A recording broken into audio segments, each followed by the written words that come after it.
பொறுப்புள்ளவராக இருக்கணும். பொறுப்புள்ள கணவன் கணவனாக இருக்கணும். அப்புறம் அதாவது உலகத்தோடு ஒத்து போகாதவர்களாக இருக்கணும். உலகத்தோடு ஒத்து போனால் தேவனோடு ஒத்து போக முடியாது. உலகத்தோடு ஒத்து போகாதவர்களாக இருக்கணும். சொன்ன வார்த்தையை காப்பாற்றணும். அப்புறம் ஒரு தாழ்மை உள்ள இதயம் தேவை.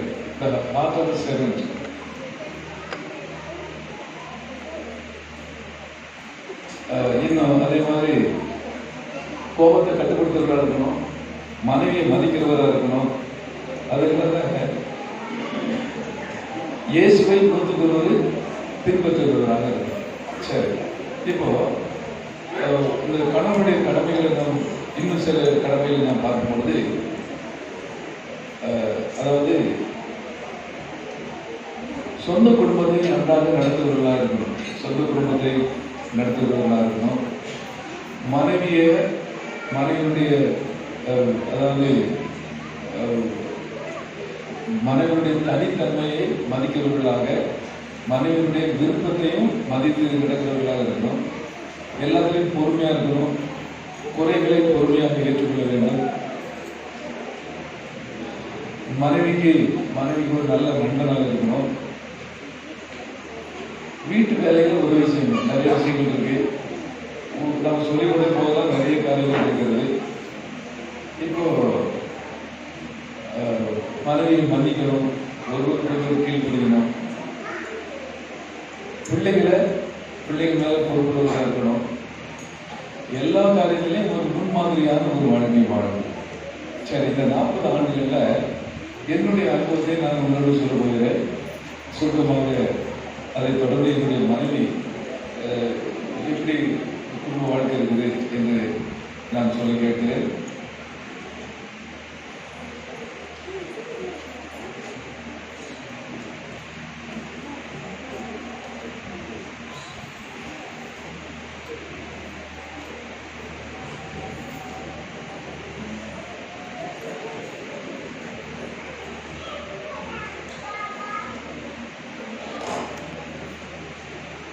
என்னுடைய அனுபவங்களில் ஒரு 16 பாயிண்ட்லேருந்து தான் அனுபவம் நான் சொல்ல விரும்புகிறேன். முதலாவதாக, என்னுடைய மனைவியை நான் ஒரு ஃப்ரெண்டாக நினைக்கிறேன். எத்தனை பேர் உங்கள் மனைவியை ஃப்ரெண்டாக நினைக்கிறீங்க? ஒரு நல்ல வெற்றியான வாழ்க்கை, குடும்ப வாழ்க்கையிலே கணவன் தன்னுடைய மனைவியை யாராக நினைக்கணும்? நீங்கள் யோசிச்சு பார்த்தீங்களா? ஃப்ரெண்டாக நினைக்கணும். மல்கியா 2ஆம் அதிகாரம் 15ஆம் வசனம் படிச்சீங்கன்னா, மல்கியா 2ஆம் அதிகாரம் 15 மனைவிய ஃப்ரெண்டு அப்படி சொல்லணும் மட்டும் இல்லை, ஃப்ரெண்டாக நடக்கும். என்னுடைய குடும்ப வாழ்க்கையில் 40 ஆண்டுகள் ஒரு நல்ல வாழ்க்கை வாழ தேவன் உதவி செய்தார். அல்லேலூயா. போன ஆகஸ்ட் மாதம் 18ஆம் தேதியோடு 40 ஆண்டுகள் முடிந்து 41வது ஆண்டில் அதாவது உங்களை சந்திக்கும்படி கர்த்தர் கிருபை செய்திருக்கிறார். அப்புறம் இந்த குடும்பத்தில் என்ன பிரச்சனைக்கு என்ன காரணம்? ஒரு மனைவி கணவனை திருத்தினா கணவனால் அதை ஏற்றுக்க சொல்லுங்க, சொல்லுங்க. கணவர்களே நல்ல சேர் போட்டு ஜம்ப் இருக்கீங்க. மனைவி கணவனை திருத்தினா மனைவியால் அதை ஏற்றுக்க முடியல. அதான் பிரச்சனை. எதுக்காக திருமணம்? நம்மளை திருத்துறது தான். கரெக்டா? நம்மளை திருத்துறது தான். கர்த்தர் யாரை வச்சிருக்காரு? கணவனை திருத்துறது தான் யாரு? மனைவியை திருத்துறது தான் கணவன்.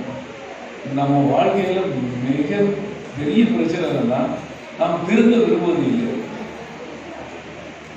ஆனா என் போய் சொன்னா நான் கேட்பேன். ஏன்னா நீங்க ஆதியாகவும்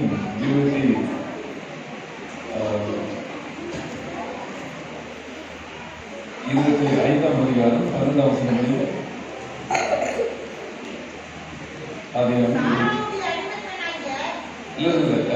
சாராட் சொல்வதை எல்லாம் கேள்வி 24ஆம் அதிகாரம் 12ஆம் வசனம். சாரி, சாராள்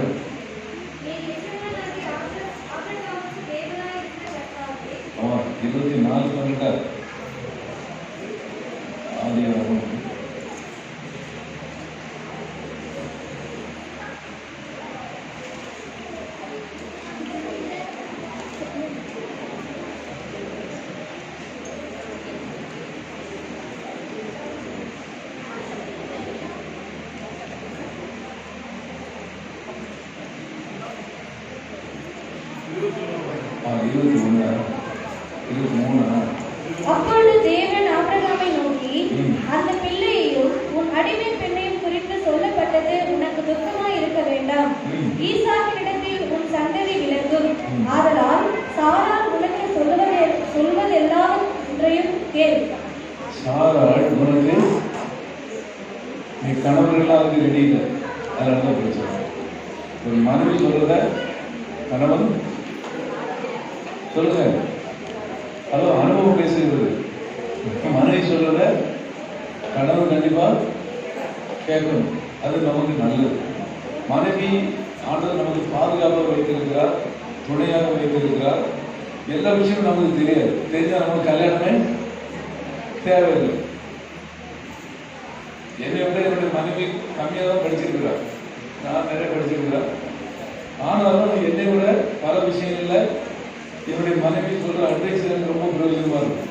ஏன்னா நீங்கள் குடும்பத்தை நடத்துறீங்க, நாங்கள் குடும்பத்தை நடத்துகிறோம், சபையை நடத்துகிறோம். சபையை நடத்துறது சாதாரண விஷயம் கிடையாது. இருக்கிற வேலையில ரொம்ப கஷ்டமான வேலை சபை நடத்துகிற வேலை. நீங்கள் நினைச்சிங்க, ஒரு குடும்பத்தை நடத்தும் போது நாலு வெளியில் வந்துருது, கண் வெளியில் வந்துருது.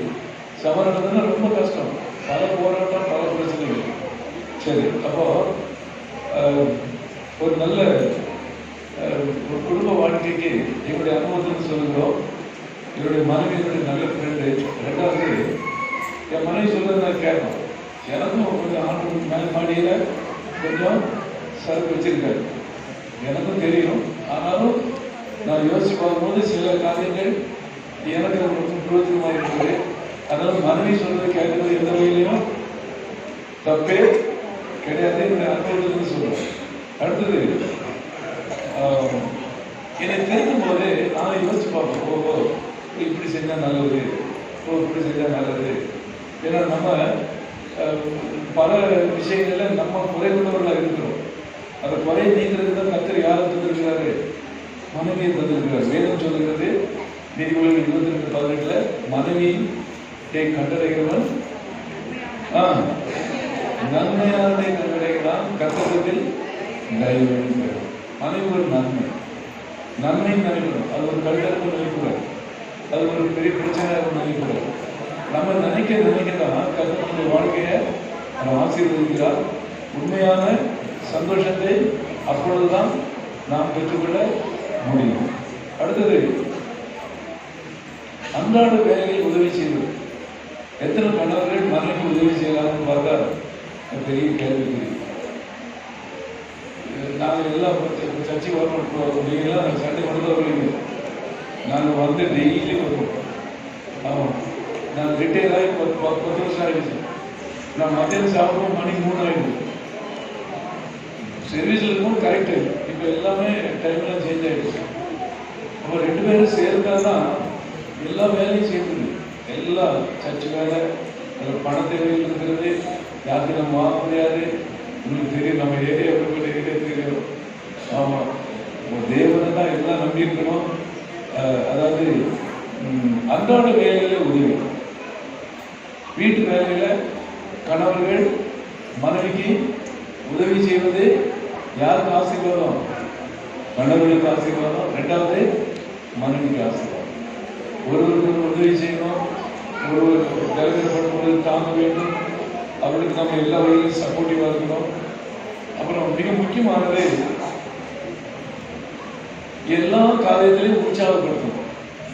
உற்சாகப்படுத்துறதே கிடையாது. நான் என்னுடைய தனிப்பட்ட இடையில நான் பார்க்குறேன், எனக்கு தெரியாத பல விஷயங்கள் என் வீட்டு சொல்லும்போது ஆச்சரியமா இருக்கும்.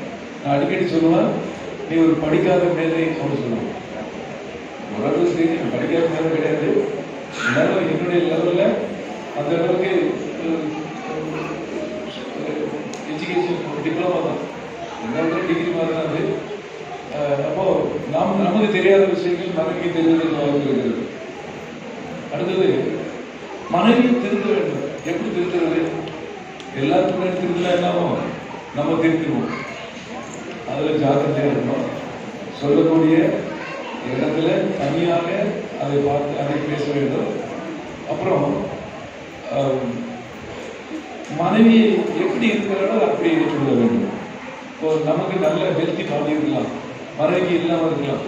ஐயோ நான் என்னைக்கு கல்யாணம் பண்ணணும்னா அன்னையிலிருந்து ஒரே ஆஸ்பத்திரி, ஒரே சிக்கு, அங்க இங்க அப்படின்னா கம்ப்ளைண்ட் பண்ணக்கூடாது. ஆண்டவர் நமக்கு தந்தது நல்ல துணை. இதை நம்ம பார்ப்போம். தேவரே நல்லவரும் நல்லவரும், அவர் எப்பவும் நமக்கு நன்மையானது தருகிறவர்.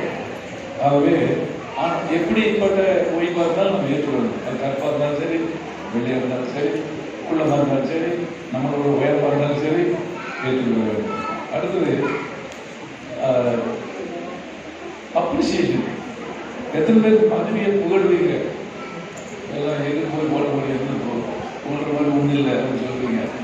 அப்படி கிடையாது. நான் மனைவியை ரொம்ப புகழ்வேன். எதுக்காக? அப்பதான் ஒழுங்கு சொல்ல கிடைக்கும். அதுக்காக இல்லை,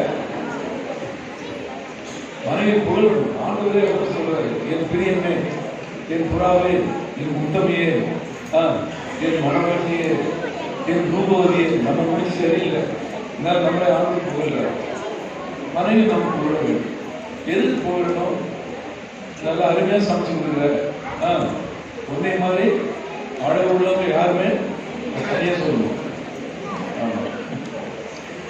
புகழ வேண்டும். நாங்கள் நல்லா ரொம்ப அப்ரிசியேட் பண்ணுவோம். சும்மா அதெல்லாம் ஒரு ரெக்கார்டு அவசியம் கிடையாது. நான் ஒரு முறை ஒரு பாஸ்டர்ஸ் மீட்டிங் பண்ணி சாப்பாடு கிடையாது. அப்போ என்னுடைய ஒய்ஃபுக்கு அப்போ 55 வயசு. நான் என் ஒய்ஃபுக்கிட்ட கேட்டேன், என்னுடைய இளமை ரகசியம் என்ன அப்படின்னு கேட்டேன். எத்தனை வயசுல? 50 வயசுல யாரு? 50 வயசுல யாரு? ஆயா. நான் கேட்ட கேள்வி, என்னுடைய இளமையின் ரகசியம் என்ன? அந்த கேள்வியை ஓய்வு காலம் உள்ள பக்கத்தில் உள்ள பாஸ்டர் ஓய்வு காலம் உள்ள அந்த அம்மாவுக்கு சிரிப்பு தாங்கவே முடியல. ஏன்னா அதை சின்ன பண்ணு அந்த பாஸ்டர் ஒன்றும் சொல்லிட மாட்டாரு. நான் சொன்னேன், சாப்பாடு ரொம்ப டேஸ்டா இருந்தது. நான் சொன்னவா இப்போ மனைவி போகணும். நான் ரொம்ப அடிக்கடி சொல்லுவேன், உன்னை மாதிரி அறிவாளிய உலகத்துல பார்க்கவே. சும்மா அடிச்சு விடுறது சார், சும்மா அடிச்சு விடுறது. அது அந்த டைம் வரும்போது சொன்னா அது ஒரு ஜில்லுங்க. அதுக்கப்புறம் அட்ஜஸ்ட்மெண்ட் ரொம்ப தேவை. அட்ஜஸ்ட்மெண்ட் இல்லாம வாழ்க்கையே கிடையாது. 5 மணிக்கு ஆரம்பிக்கணும், 5 மணிக்கு யாருக்கும் வரல, என்ன பண்ண முடியும்? சரி, நடந்து கொண்டு வருதுதான். இப்போ அட்ஜஸ்ட்மெண்ட் பண்ணாம வாழ்க்கை வாழவே முடியாது. அதாவது ஒன்றும் இல்லாட்டி கூட நான் இது வரைக்கும் சண்டை போட்டது இல்லை. சாப்பாடு இருந்தாலும் ஓகே, எல்லாத்தையும் ஓகே. நீங்க நம்ப மாட்டீங்க, இந்த பல நாட்கள் நாங்கள் சாப்பிடுவோம், மணி 3 ஆகிடும். நான் ஒரு சுகர் பேஷண்ட்டு, நான் கண்டிப்பாக டேபிள் யூஸ் பண்ணுவேன். நான் ஒரு பேர் சாப்பிடணும் செய்யலாம், அதெல்லாம் பார்க்க முடியாது.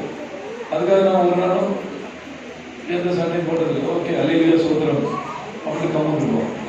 அடுத்தது புரிந்து கொள்வது ரொம்ப முக்கியம். என்ன புரிந்து கொள்வது? ஏன் இப்படி செய்யறாங்க, ஏன் இப்படி செய்யல, ஏன் முடியல?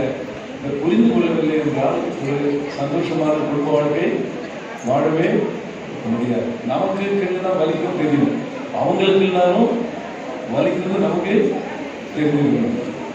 அடுத்தது நீங்க 1 Pétரு 5ஆம் அதிகாரம் 7ஆம் வசனத்தை படிச்சீங்கன்னா அதுல ஒரு வசனம் சொல்லுகிறது. 1 Pétru 5ஆம் அதிகாரம் 7ஆம் வசனத்துல, சரி 3ஆம் அதிகாரம் 7ஆம் வசனம், மற்றபடி புருஷரே மனைவியானவர் பலவீன காண்டமா இருக்கிறபடினால் உங்கள் ஜெபங்களுக்கு தடை வராதபடிக்கு நீங்கள் விவேகத்தோட அவர்களுடனே வாழ்ந்து உங்களுடனே கூட அவர்களும் நித்திய ஜீவனாகிய கிருபையை சுதந்திரத்துக் கொள்ளுகிறவர்கள் ஆனபடினால் அவர்களுக்கு செய்ய வேண்டிய கணத்தை செய்யுங்கள். Honour your wife. ஓய்வு கொடுக்க வேண்டிய மரியாதையை கொடுக்கணும். நீர் 33 படிச்சீங்கன்னா 10ஆம் வசனத்திலிருந்து ஒரு பெண் எப்படி இருக்கிறாங்க அப்படின்னு அங்க எழுதப்பட்டிருக்கிறது. தான் அதுல ஒரு தாய் தன்னுடைய மகனுக்கு பொண்ணு பார்க்கறதுக்கு, ஒரு பொண்ணுக்கு இவ்வளோ நல்ல குணங்கள் இருக்கணும் அப்படின்னு சொல்லி பொண்ணு பார்க்குறாங்க. எத்தனை பொண்கள் தேவையான நீங்களே பார்த்துங்க. குணசாலியான ஸ்திரீ எப்படிலாம் இருக்கணும் இருக்கு. அதில் ஒய்ஃபு வெரி குட். ஆமாம், நாங்கள் எந்த டைம்னாலும் ஜெபிப்போம். நல்லா தெரிஞ்சுங்க. ஒரு சகோதரிக்கு வியாதி, சகோதரருக்கு வியாதி, எந்த டைம்னாலும் போவோம். அது நடுராத்திரினால எழுந்து ஜெபம் பண்ணுவோம். ஒரே நேரத்தில் அதாவது மணிக்கணக்கில் ஜெபம் பண்ணுவோம். 3 மணி நேரம் 4 மணி நேரம். ஆனால் ஒரே ஒரு வித்தியாசம், எனக்கு படிப்பில் ரொம்ப இன்ட்ரெஸ்ட்டு. என் மனைவிக்கு அதில் கம்மி. அது ஒரு வகையில் நல்லது. 2 பேரும் படிச்சுட்டு இருந்தால் யார் சமைக்கிறது? ஆளுக்கு பக்கத்துக்கு போயிட்டாங்கன்னு வச்சுங்க, சமையல் தான் சண்டையில் வந்து முடியும். ஒரு வகையில் நல்லது தான். நான் இங்கே படிக்கிறது, நான் அதை படிக்கிறேன். மற்றபடி ரொம்ப சந்தோஷம். அடுத்தது மனைவி மேலே அக்கறையாக இருக்கணும். அவங்க ஏதாவது உடம்பு சரியில்லைன்னா ரொம்ப கவனிக்கணும். நம்ம ரொம்ப கவனிக்கணும். அவங்களுக்கு சின்ன ஒரு பிரச்சனை கூட நம்ம ரொம்ப அக்கறை எடுத்துக்கணும். நம்ம வியாதிமாக நினைக்கணும். அதே மாதிரி ஜுரமா தொட்டு பார்க்கணும். ஜுரமா ரேட்டு சாப்பிட்றதுமா அப்படின்னு போக முடியாது. நாங்கள் அதெல்லாம் தேவனுக்கு மேலால் இந்த 40 ஆண்டுகள் ஒரு நல்ல கணவன் மனைவியாக வாழ்க்கை உதவி செய்திருக்கிறார். அப்புறம் ஒளிவு மறைவு இல்லாத வாழ்க்கை. நான் எங்கே போகிறேன், என் மொபைல் என் ஒளிவு பார்க்குறேன், 24 hours பார்க்குறேன். ஏன்னா அதில் எந்த ஒளி மறைவு கிடையாது. அப்புறம் உங்களுக்கு தெரியும், சர்ச்சில் என்ன வருமானம் வருது, என்ன செலவு பண்ணுறது, என் ஒய்ஃபு தான் ப்ரெஷர். நான் ஒன்றும் கிடையாது. எனக்கு எல்லாமே ஒய்ஃபு கையில் கொடுத்துருது. நிறைய ஆண்கள் இடுப்பில் சாமி கட்டிப்பாங்க, கபோர்டில் வச்சு அவர் கேட்டால் ஒரு 10 ரூபா கொடுக்குறாங்க. அதெல்லாம் நல்ல குடும்ப வாழ்க்கைக்கு சரியான முன் உதாரணம் கிடையாது. எல்லாத்துலேயும் ஒளிவு மறைவு இல்லாத வாழ்க்கை. அதுக்கப்புறம் எல்லா வகையிலையும் சப்போர்ட்டிவ், எல்லா வகையிலும். அதாவது வேதத்தில் சொல்லப்பட்டிருக்கு, அவருடைய புருஷனுடைய இருதயம் அவளை நம்பும். இதை இப்படி எடுத்துங்க, அவள் இருதயம் என்னை நம்பும். ஆமாம், நம்பிக்கையின் தகுந்த மாதிரி நடக்கிற 2 பேர் நடக்கிறோம். அதனால மனுடைய கிருபையினாலே கிட்டத்தட்ட 26 ஆண்டுகள் ஊழியம் செய்ய கர்த்தர் கிருபை செய்திருக்கிறார். நான் வேலை செய்து கொண்டே ஊழியம் செய்ய கர்த்தர் கிருபை செய்தார். வேலை செய்து கொண்டு சபை நடத்த கர்த்தர் கிருபை செய்தார். வேலை செய்து கொண்டே சர்ச்சைக்கு இடம் வாங்க கர்த்தர் உதவி செய்தார். இதுவரை தேவன் அற்புதமாக நடத்தியிருக்கிறார். கர்த்தரை நான் துதிக்கிறேன். இப்போ என்னுடைய கோயிலுக்கு வந்து சொல்லும்பொழுது உண்மை நல்லா வெளியே வரும்.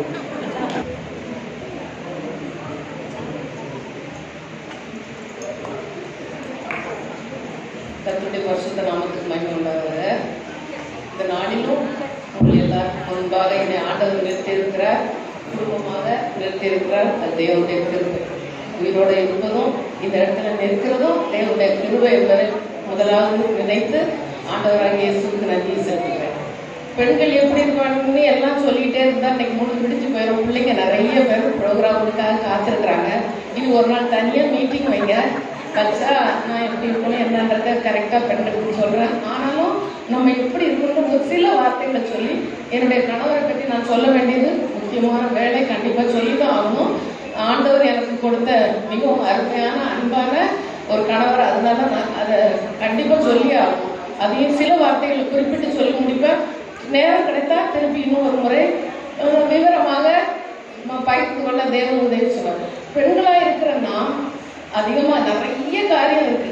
ஆனால் நம்ம முதல்ல செய்ய வேண்டிய காலையில் எழுந்திருக்கணும். தயவு செய்து அம்மாவா இருக்கிற எல்லாரும் பிள்ளைங்களை ஒரு 10-11 வயசுல இருந்து காலையில தயவு செய்து 5 மணிக்கு மேல தூங்க விடாதீங்க. அது நீங்க அவங்களுக்கு செய்யற பெரிய உதவி.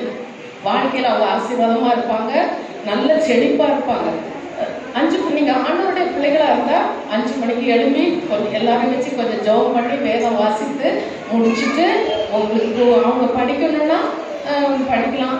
இல்லை உங்களுக்கு உதவி செய்யணும். நான் 10 வயசுல இருந்து எங்க அம்மாவுக்கு ஹெல்ப் பண்ணியிருக்கிறேன்.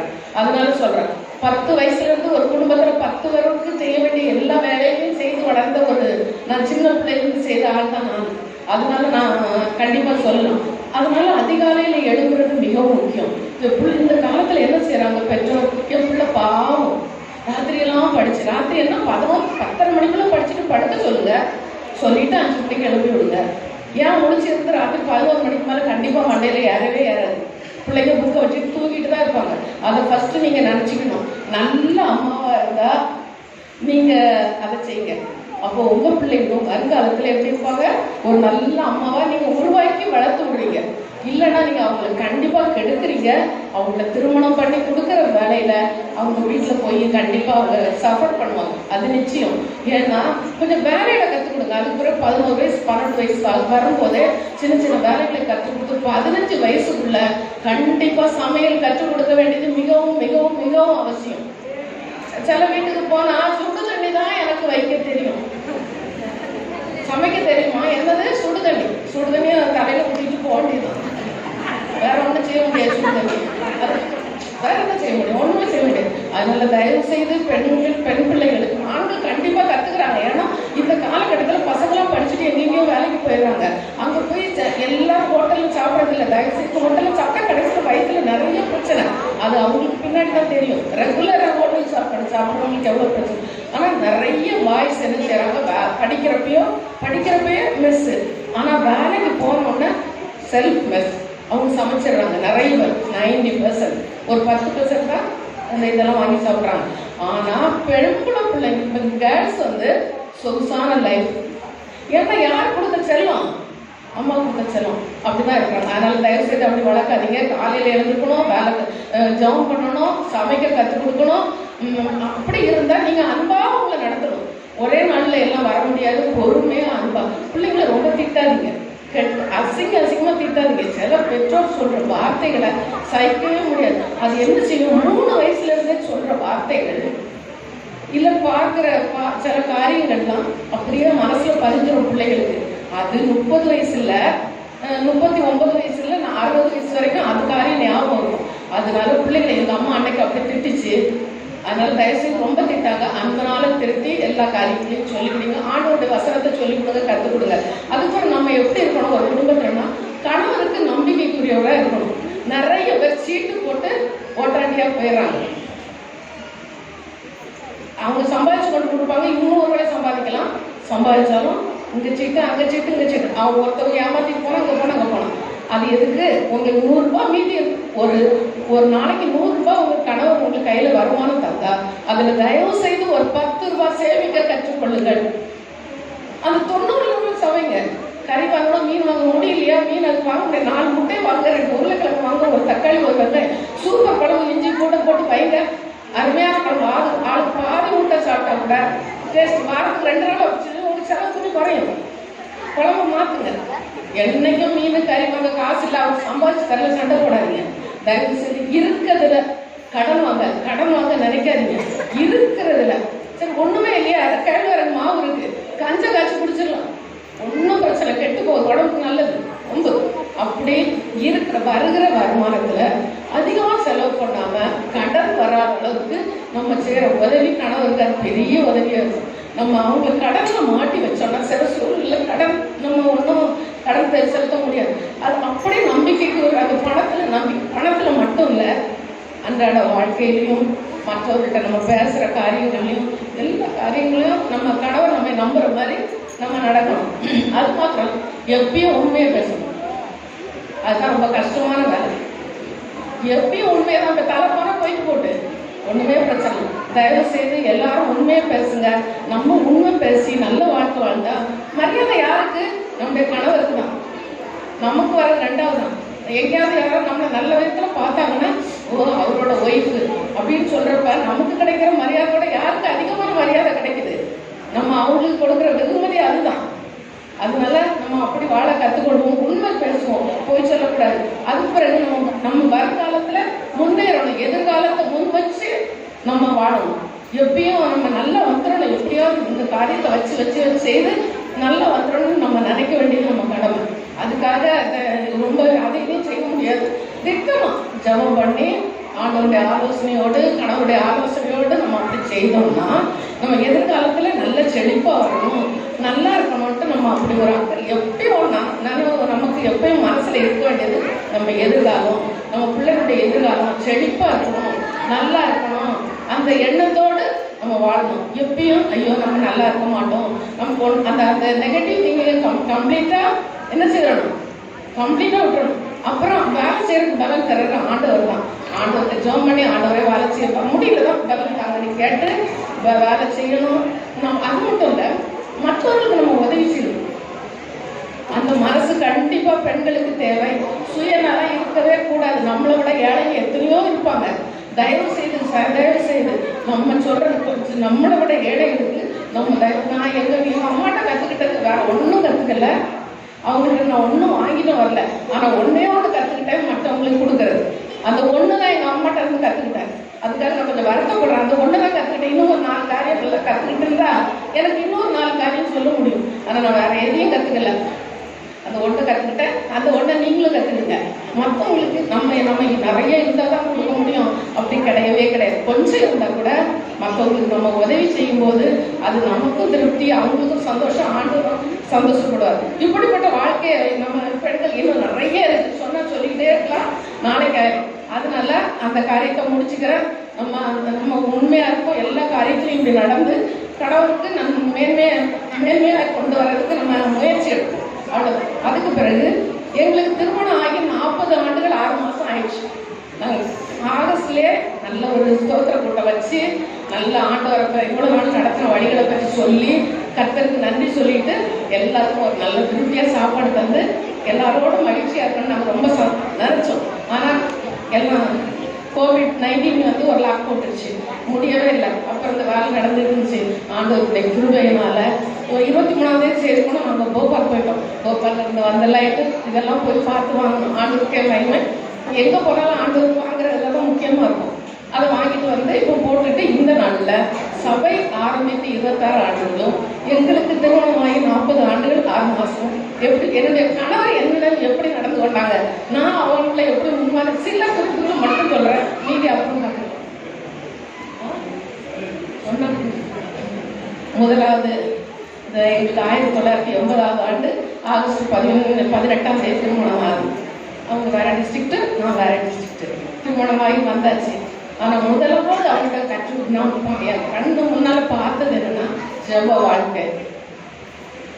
கல்யாணத்துக்கு முன்னா தெரியல, ஜெபம் பண்ணுன்னு சொல்லுவாங்க, எல்லாம் ஆம்பளைங்க சொல்லுவாங்க நாங்கள் இத்தனை மணி நேரம் ஜெபம் பண்றேன்ட்டு. ஆனா யாருக்கு தெரியும் எத்தனை மணி நேரம் ஜெபம் பண்றாங்கன்ட்டு. ஆனா நான் 5 இன்று வரைக்கும் பாக்குறது, ஒரு நாள் சிக்கா முடியாம 7 மணி இருக்கிற நாளை தவிர அப்படி கூட உட்காந்து ஜெபம் பண்ணிட்டு தான் இருப்பாங்க.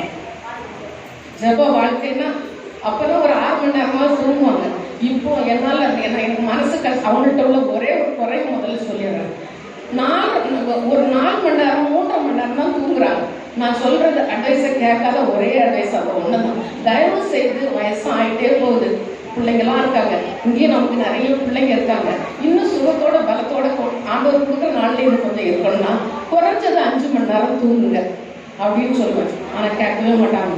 யாருக்காவது உடம்புக்கு சரியில்லைன்னு தெரிஞ்சுக்கோ, விசுவாசிக்கே ஆகணும். நைட் தெரிஞ்சிச்சுன்னா ராத்திரி அது 10 மணிக்கு தெரிஞ்சாலும் 8 மணி நைட் எல்லாம் உட்காந்து ஜெபம் பண்ணுவாங்க.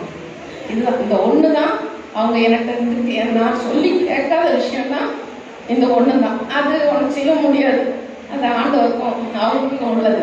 ஏன்னா நான் நல்லா இருக்கணும், நம்ம கணவர் நல்லா இருக்கணும் நான் எதிர்பார்க்குறேன். அவங்க அந்த கரெக்டு தான், இருந்தாலும் எனக்கு கொஞ்சம் கஷ்டம் அந்த ஒன்று தான். ஒரு 5 மணி நேரத்துக்கு மேலே தூங்குறதே இல்லை. இப்போல்லாம் 4 மணி நேரம், 4.5 மணி நேரம், 3.5 மணி நேரம் தான். அப்படிதான் அந்த ஜெப வாழ்க்கையை பார்த்துருக்கேன். அதுலேயும் லீவு நாள் வந்துட்டுன்னா வேலை செய்யறப்பாரு. சனிக்கிழமை லீவுனா விடியகாலம் 5 to 5 ப்ரேயர், வீட்லேயே ப்ரேயர்.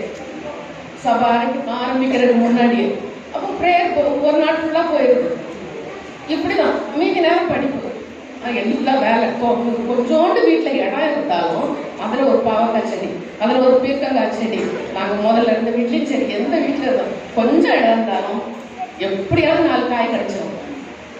அந்த வீட்டிலே இருந்துச்சு. அப்புறம் அந்த வீட்டை சேல் பண்ணுறதுக்கும் இந்த இடத்துலையும். ஆனால் ஜெபம் மட்டும் இல்லை, வேத வாசிப்பு மட்டும் இல்லை, படிப்பு மட்டும் இல்லை, ஸ்கூலில் வேலை செய்கிறது மட்டும் இல்லை, வீட்லேயும் எல்லா வேலைகளையும் பொறுப்பாக பார்த்துக்கணும். அது மட்டும் இல்லை, பிள்ளைகளை கவனிக்கிறதுல பெஸ்ட்டு. ஏன்னா இப்போ தான் கவர்மெண்ட்டில் வேலை செய்கிறவங்களுக்கு 6 மாதம் 9 மாதம் 1 வருஷம் லீவு கொடுக்குறாங்க. எங்களுக்கெல்லாம் டெலிவரி ஆனால் 3 months லீவு.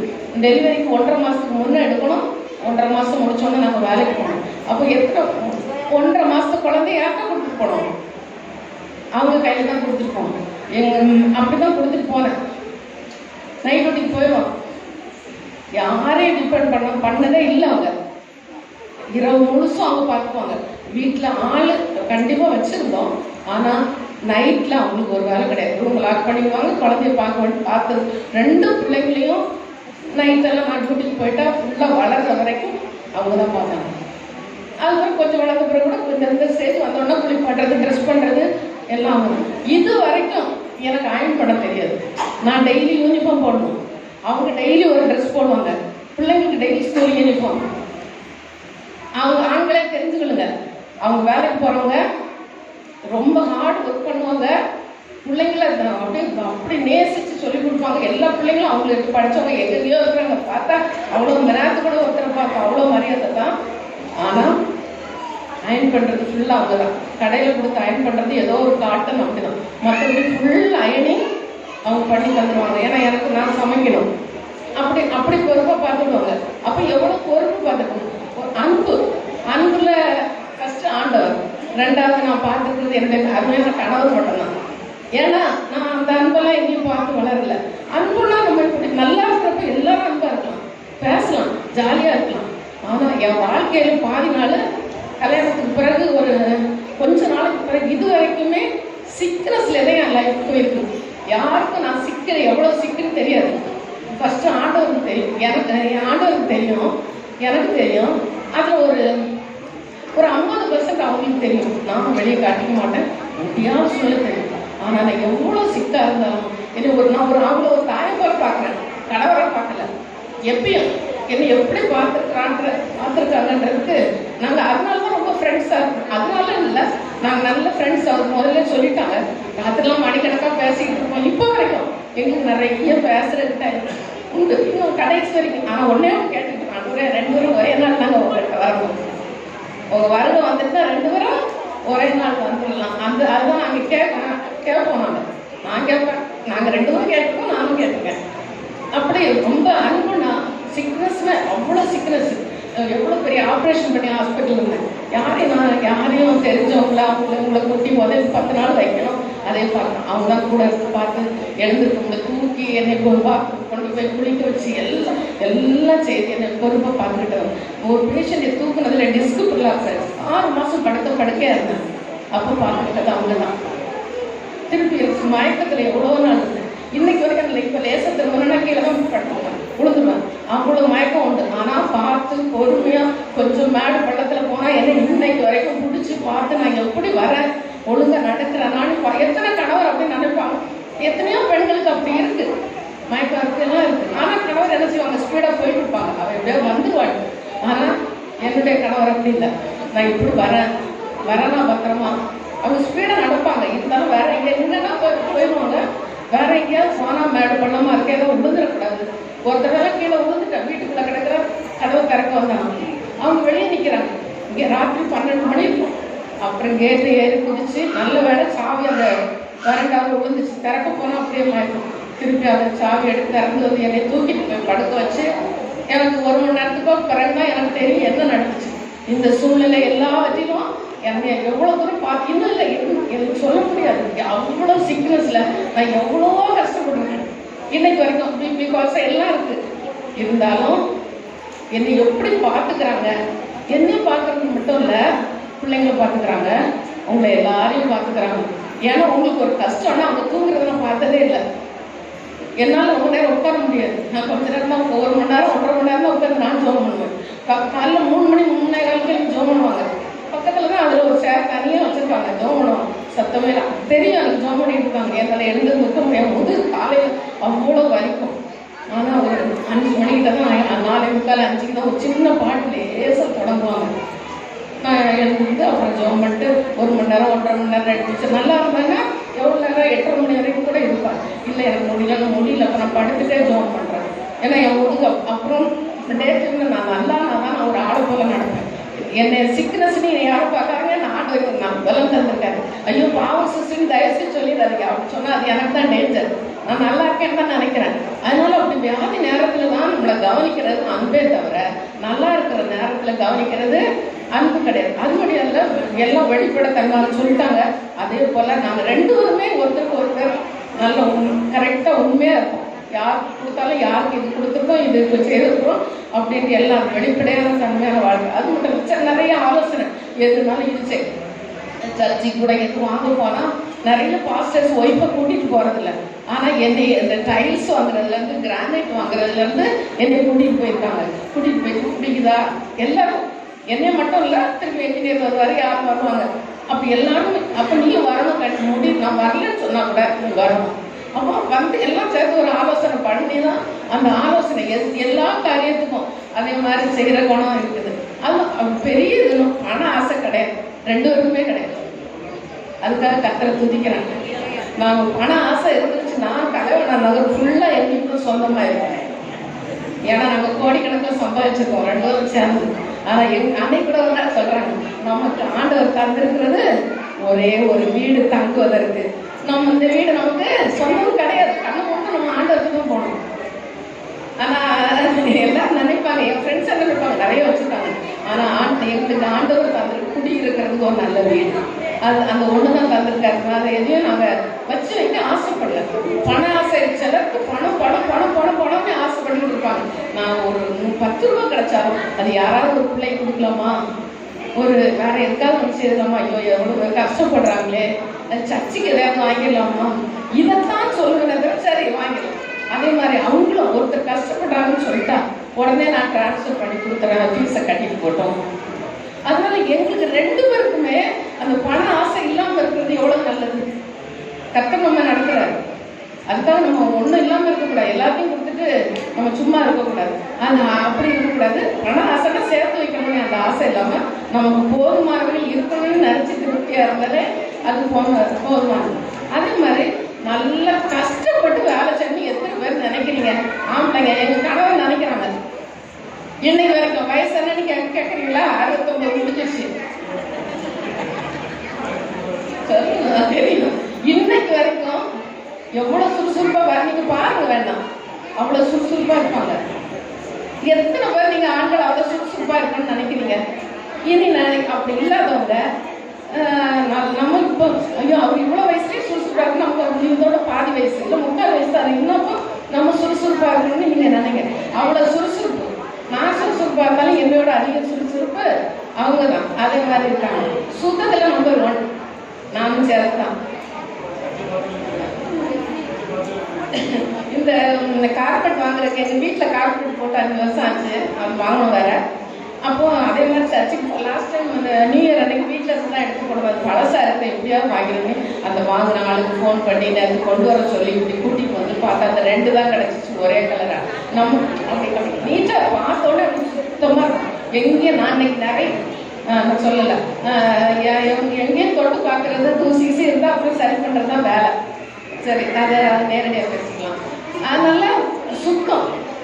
படுத்துட்டு எழுந்திருக்கிறப்ப பெட்ஷீட்டை ஒரு நாள் கூட இது வரைக்கும், இது 40 வருஷம் கடந்துச்சு, ஒரு நாள் கூட மடிச்சு அழகா பிள்ளை மேல வைக்காம எழுந்து போனது இல்லவே இல்லை.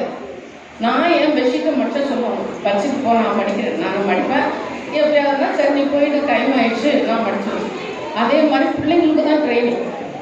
துணியை தூக்கி இப்படி வீசுறது, அகத்துக்கு அப்படி இருக்கக்கூடாது, மடித்து வைக்கணும் அழகா பெட்ஷீட்லாம். அது சுத்தம், வீட்லேயும் தூசி இருக்கக்கூடாது. எல்லாம் பிள்ளைகளுக்கு அந்த சுத்தத்தை கற்றுக் கொடுக்கணும். அது நான் எனக்கும் சின்னதுலேயே உண்டு, அவங்கள்ட்ட இருந்தும் நான் அதிகமாக கற்றுக்கிட்டேன். அவங்க குணம் அது. அதே மாதிரிலாம் ஜபத்தில் பண உதவி செய்கிறதுல எல்லாரும் மற்றவர்களுக்கு உதவி.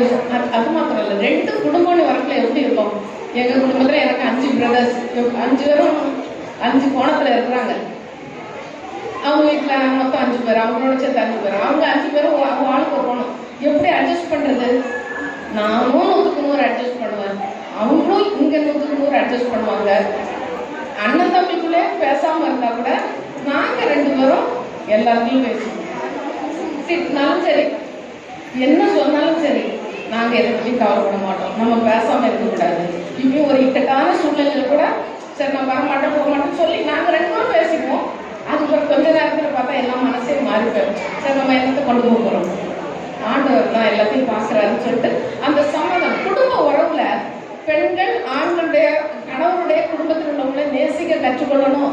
அதே மாதிரி ஆண்களும் மனைவி, ஆண்கள் நேசிப்பாங்க. ஏன்னா இல்லைன்னா வீட்டில் சண்டை வந்துடுறோன்னே ஆம்பளைங்க என்ன செய்கிறாங்க, பொம்பளைங்க வீட்டில் உள்ளவங்க பெண் மனைவியோட வீட்டில் உள்ளவங்க நல்லா கவனிக்கிறாங்க. ஆனால் மனைவிகளுக்கு தான் ஹஸ்பண்ட் வீட்டில் உள்ளவங்களை நேசிக்கிறது ரொம்ப கடினமாக இருக்குது. ஆனால் தயவுசெய்து அப்படி இருக்காதீங்க, நேசிக்க கற்றுக் கொடுங்க. நம்ம எதையுமே கொண்டு போக மாட்டோம், அன்பை கொடுப்போம். நம்ம சரி சுத்தமாக வேண்டாம்னு சொல்லிட்டாங்கன்னா நம்ம அவங்க மேலே கசந்துக்கிறாம நம்ம ஒதுங்கி இருக்கலாம், அவ்வளோதான். அதுக்காக நம்ம அவங்ககிட்ட கசந்து இருக்கவே கூடாது. இப்படி இன்னும் நான் சொல்லிட்டு போனால் நாளைக்கு முடிஞ்சிடும். அதனால இன்னும் அநேக குணங்கள் உண்டு. கர்த்தர் இன்னும் நல்ல சுகத்தையும் பலத்தையும் ஆயுளையும் தந்து கர்த்தருக்காக ஊழியம் செய்ய உதவி செய்யும்படி நான் நினைக்கிறேன்.